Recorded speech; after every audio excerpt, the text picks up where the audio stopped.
Est-ce que vous pouvez nous rappeler c'est quoi un robot? Sarandou? C'est programmable. Un robot, c'est programmable. Salem? Il fonctionne tout seul.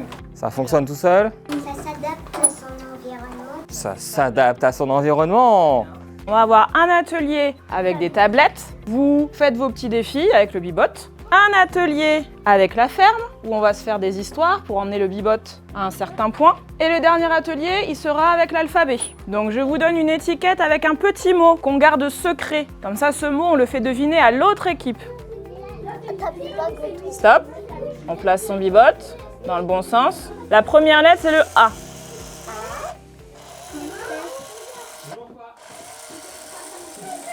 M. Ami. Il a trouvé. Donc on peut les applaudir. Elles ont bien codé leurs mots.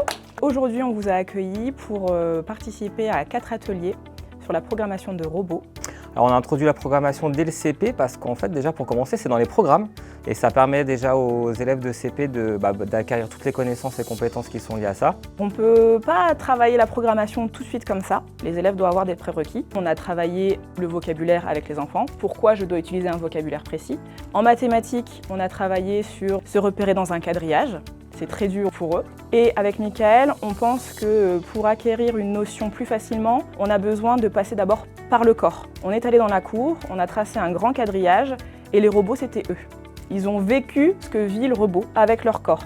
Et à ce moment-là, ils ont compris ce que c'était d'avancer, de reculer, de pivoter. Le mot pivoter a été très très dur à comprendre pour eux. Au départ, ils nous disaient tourner, pivoter. Ils ont compris qu'il n'y a pas de notion de déplacement dans une autre case.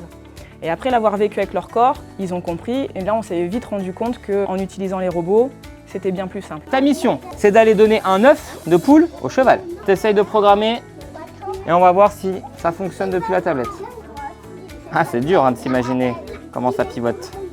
Les tablettes School, pour ces ateliers-là, ça nous permet d'avoir un atelier décroché où il y a l'application Bibot qui a été installée et ça permet justement aux élèves de faire abstraction là, du matériel. On est encore sur une autre conceptualisation de la programmation. Ça permet de modifier les modalités en fait, d'apprentissage. Avant d'arriver dans cette école, on était dans une école où il y avait un projet numérique qui avait été mis en place, donc on avait bénéficié des tablettes School. Donc quand on est arrivé dans cette école il y a 2 ans, on a décidé de créer un projet qui a été financé par la cité éducative. On a demandé à travailler une fois de plus avec le matériel School, que ce soit les tablettes ou le Y11, et que c'était un outil qui était vraiment adapté pour les enseignants, puisque c'est un environnement qui est vraiment contrôlable à 100%. C'est aussi très important, c'est que ça respecte les normes RGPD, donc ça c'est quelque chose de très important et à laquelle on y tient.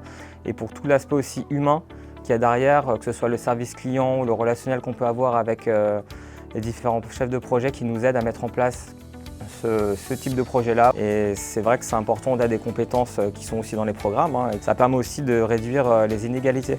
Puisque nous sommes dans une école REP+, cité éducative, et c'est vrai qu'ils n'ont pas forcément accès à toute cette technologie. Donc de travailler dès le CP, ça leur permet aussi de pouvoir être prêts pour le collège et le lycée et de réduire les inégalités à ce niveau-là. Alors quel conseil je donnerais à un enseignant qui voudrait mettre ça en place, c'est de se jeter à l'eau. C'est comme ce qu'on peut dire aux élèves, plus on essaye, mieux on sait faire. Il ne faut pas aussi avoir peur de demander de l'aide. On a les e-run de circonscription qui peuvent venir en classe, faire les premières séances avec nous, nous aider. On a aussi des formations qu'on peut faire sur la circonscription et on peut aussi se former personnellement. Nous, c'est ce qu'on a fait et quand on voit le résultat, on est plutôt content.